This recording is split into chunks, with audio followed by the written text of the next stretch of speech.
Oui, alors moi j'étais musulmane il y a encore 2 mois et demi. Waouh. Et je suis médecin, on m'a annoncé un cancer des ovaires au mois de juin. D'accord, d'accord. Et pendant 3 semaines, 1 mois, en fait, j'étais très très mal, jusqu'à entendre parler de Jésus.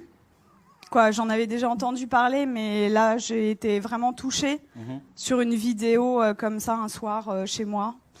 Et donc je me suis intéressée à cette personne et en fait j'avais pleuré pendant 3 semaines de tristesse et là je pleurais d'amour. Wow. Et je comprenais pas.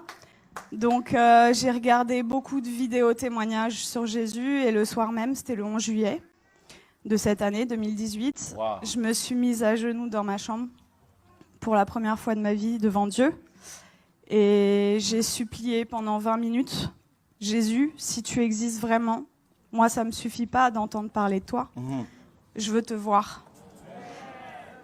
Et je veux te voir d'une façon que plus jamais de ma vie je vais douter de toi. Et en fait, pendant 20 minutes, j'ai attendu, j'ai supplié à genoux. Et il s'est rien passé, je suis retournée dans mon lit. Et là, j'ai entendu une voix qui me disait « Retourne-toi ».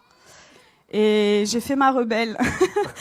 J'ai dit « Mais il n'y a rien, il y a un mur blanc derrière moi ». Et j'ai entendu une deuxième fois « Retourne-toi » de façon très forte. Et là, je me suis retournée. Et en fait, au-dessus de mon lit, j'ai fait plusieurs pas de recul parce qu'il y avait la tête de Jésus, en fait. Wow.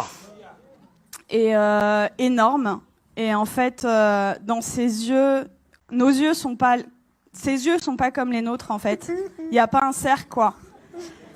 Il y a tous les univers dans ses yeux. Et en fait, il m'a regardé, il m'a transpercé le cœur. Et en fait, là, j'ai une urgence intérieure qui, pour une musulmane, est incompréhensible. C'est-à-dire que c'est pas venu de mon mental. Je devais me faire baptiser le plus vite possible. Donc le lendemain, j'ai cherché partout où me faire baptiser.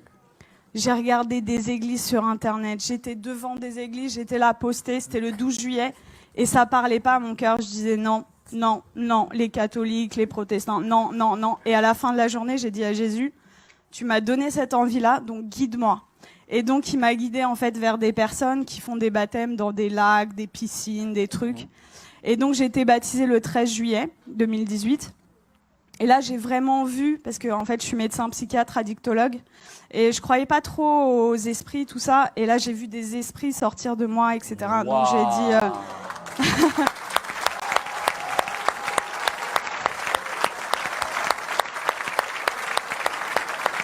Est-ce que ça vous dérange de venir un peu? Hein? Ça vous dérange de venir? De quoi? Est-ce que vous pouvez venir? C'est possible? Ah oui, je peux. Mais là, c'est... Donc là, j'ai vu des esprits sortir de moi et je rentre chez moi, c'était le 13 juillet. Et là, dans mon lit, je commence à parler une langue où je comprenais rien. Et là, je dis, mais qu'est-ce que c'est que ça? Et en fait, on m'a dit, après, c'est du parler en langue. Mais chez les musulmans, ça n'existe pas. Donc moi, j'avais jamais entendu parler du parler en langue. Et ça a duré 3 quarts d'heure, 1 heure. J'ai parlé une langue où je comprenais 0 mot. Et en fait, j'ai senti une énergie remonter de mon ventre et je prenais comme ça. Et je jetais, en fait. Ça a duré 3 quarts d'heure, 1 heure. Et là, au bout de 3 quarts d'heure, 1 heure, j'ai arrêté de parler. Et j'avais des douleurs depuis 4 ans, tous les jours. Et là, pour la première fois depuis 4 ans, plus aucune douleur.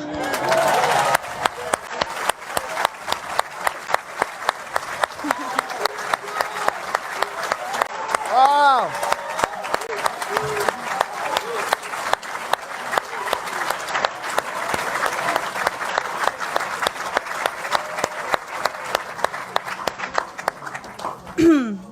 Et donc là, j'ai dit, ok, je suis guérie, c'est bon. J'ai pris rendez-vous chez mon gynéco le 17 juillet.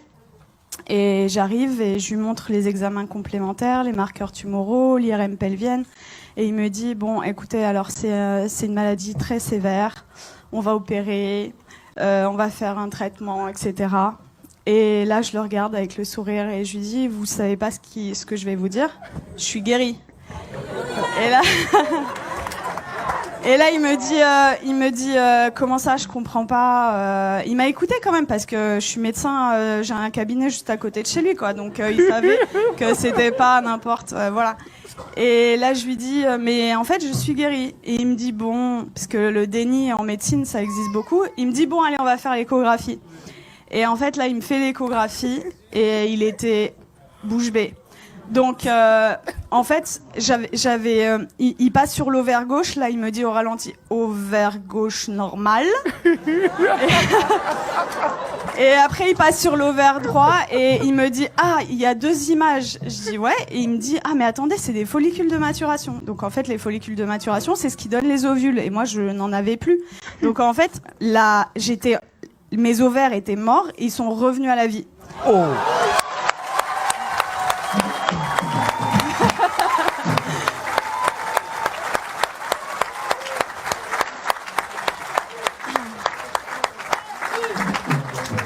Et là, il retire la sonde et il me dit, vous vous rhabillez, vous allez m'expliquer ce qui s'est passé. Et du coup, je lui raconte en gros que j'ai rencontré Jésus 6 jours avant, qu'il m'a guéri et tout. Et il me dit, bon, écoutez-moi bien. Moi, je crois en Dieu, donc je pense que c'est possible. Je suis juive, donc je pense que c'est possible. Mais vous êtes médecin, attention, gardez ça pour vous. Et là, je lui ai dit, j'ai rigolé. Je lui ai dit, c'est impossible. Je lui ai dit, je veux que le monde entier...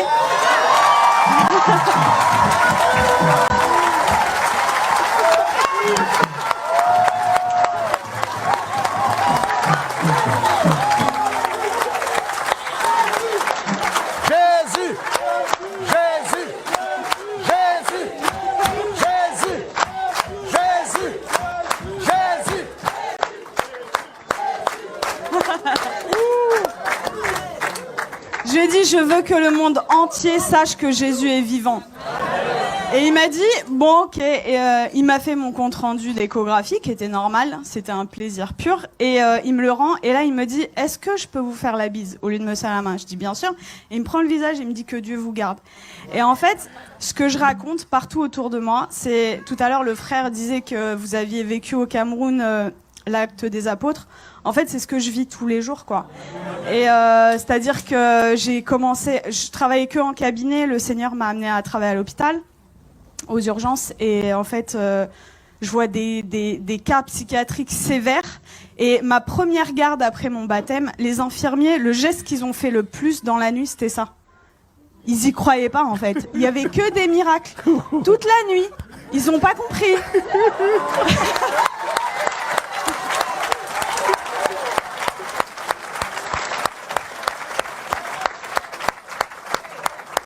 Et en fait, partout où je vais, partout où le Seigneur donc est avec moi, il se passe des miracles. Et c'est ce que je dis, en fait. Moi, ça fait que 2 mois et demi que je suis chrétienne. Et je vois les frères et sœurs, ils osent pas parler de Jésus. Ils ont limite honte de lui. Je dis, mais oh! Moi, je vais au salon de coiffure, il y a des coiffeuses qui sont guéries. Je vais à la boulangerie, à la boulangère.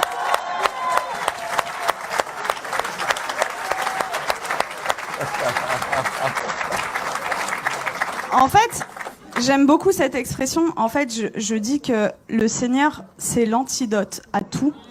Et le monde entier a le poison. C'est-à-dire qu'ils connaissent pas Jésus.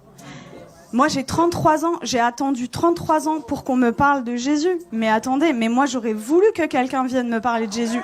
Vienne me dire, mais attends, la solution à tous tes problèmes, ton malheur et tout, c'est Jésus la solution. Mais personne autour de moi. J'avais aucun chrétien autour de moi. Donc, dans ma famille, ils sont tous musulmans et quelques personnes athées. Et en fait, ils comprennent pas du tout ce qui se passe. Mais juste, je voulais vous dire que je vis des miracles tous les jours. Tous les jours, c'est des prodiges de Dieu. Je vais vous raconter juste, il y a quelques jours, ce qui s'est passé parce que je dois choisir et je peux pas tout vous raconter. Donc, il y a ma famille qui était en Algérie pendant tout l'été. Ils sont rentrés et il y a mon oncle, en fait. Il a de l'arthrose sévère au genou. Et je suis arrivée, j'ai raconté ce qui s'était passé cet été, et ils m'ont dit, ouais, c'est bon, t'arrêtes de nous parler de Jésus. Déjà, ils ont été tolérants, ils ont accepté d'écouter. Et là, je vois, en fait, mon oncle, il boite, il a de l'arthrose. Et là, je lui dis, tonton, est-ce que je peux prier pour toi? Il me dit non. Et ma tante, elle lui dit, bah, pourquoi, qu'est-ce que t'as à perdre? On va voir si ce qu'elle dit est vrai. Je dis, ok. Et là, le Seigneur m'a donné le verset, vous savez, où il ressuscite une femme et il fait sortir tout le monde, en fait. Donc en fait, j'ai pris mon oncle, je l'ai sorti du salon et j'ai prié pour lui. Et en fait, je lui dis, t'as mal à combien? Il me dit à 7/10. Il boitait. Et donc je prie le Seigneur et le Seigneur le guérit. Il me dit, mais j'ai plus mal du tout. Et là, il commence à courir dans toute la maison.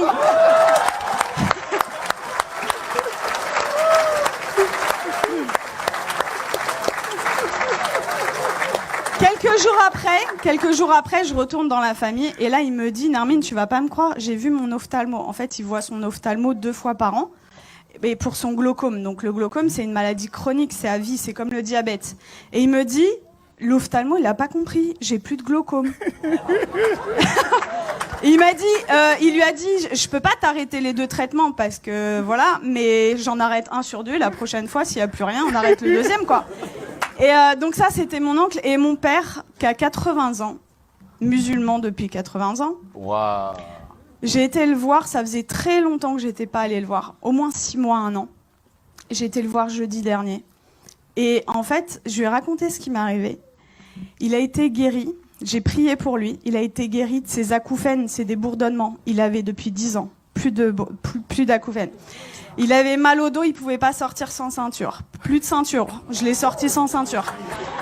Il voyait double, il avait une diplopie. Il voyait double quand il mettait pas ses lunettes. Plus de diplopie. Et là, au bout de 2 heures, il me dit, c'est bon, je me donne à lui.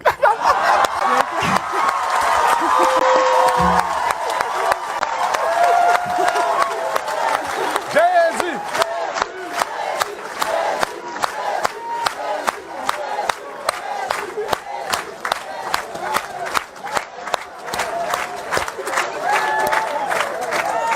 Le lendemain, donc c'était vendredi là, non, c'était pas hier, c'était vendredi dernier. Vendredi, j'arrive, donc le lendemain, en fait là, il me dit, tout ce qu'on s'est dit là, t'oublies, c'était des bêtises, tu me parles plus de Jésus. J'étais choquée.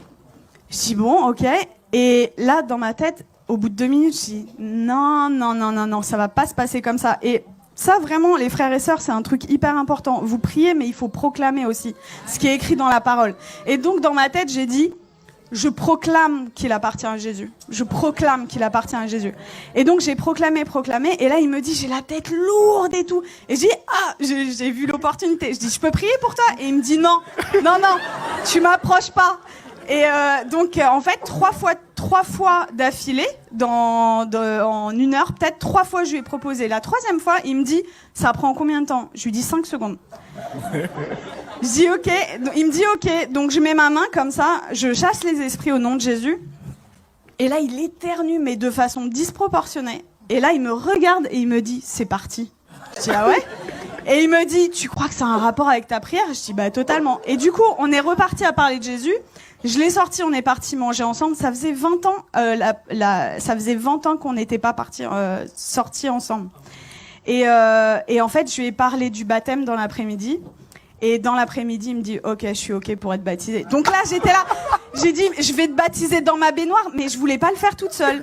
Donc j'ai écrit à des frères et tout. Oh, mon père, il veut se faire baptiser, qui sait? Et du coup, j'ai un frère qui est venu et à 21h vendredi dernier, j'ai baptisé mon père.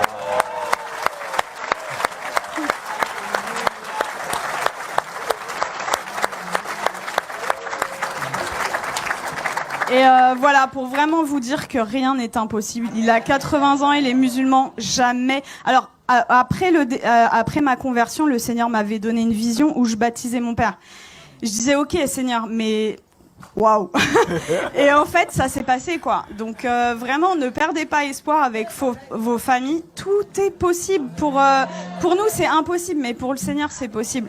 Et voilà, vraiment, votre vie, ça devrait ressembler au lac des apôtres, quoi. Donc vraiment, n'ayez pas honte de parler de Jésus. Qu'est-ce que ça va vous coûter? Vous passez à la boulangerie. Vous savez, moi, je suis dans ma voiture et même sur le périph', j'ai des gens, en fait, je loue le Seigneur. J'ai effacé toutes mes musiques du monde, là, et j'ai mis des louanges. Et donc, je chante et tout. Et même sur le périph', il y a des gens, ils passent sur le périph', ils me font comme ça. Et moi, j'ouvre ma fenêtre et je leur dis, Jésus est la réponse. Et voilà. Et en fait, ça franchement, si moi, en tant que médecin, et venant d'une famille de musulmans, je prends le risque. Vous qui avez votre famille, etc., qui croyez, mais osez quoi, parler de Jésus tout le temps, parce que voilà, c'est j'ai une image qui m'était venue, c'est limite non-assistance à personne en danger en fait, de pas parler de Jésus. C'est l'antidote des antidotes à tout. Et vraiment, quand vous découvrez un antidote et que quelqu'un en face de vous a le poison, ben vous gardez pas l'antidote pour vous, quoi. C'est égoïste. Donc il faut le partager. Wow. Voilà. Et tout à l'heure, je suis arrivée, j'ai parlé avec Laurent et ça m'a beaucoup touchée parce que quand j'étais petite, en fait, quand on me demandait quel métier tu veux faire, je disais Mère Teresa. Et dans une famille musulmane, vous imaginez, et ils m'ont dit non, ça va pas être possible. Non, tu vas changer, tu changes. Et du coup, j'ai dit bon bah ok, je vais être médecin. Et en fait, c'est incroyable comment le Seigneur il est en train d'organiser les choses. Et du coup, quand Laurent m'a parlé d'orphelinat tout à l'heure, je sens que j'ai un appel fort Amen. pour ça. Et voilà, on verra comment le Seigneur fait les choses. Mais voilà, Dieu vous aime beaucoup et croyez. Alléluia.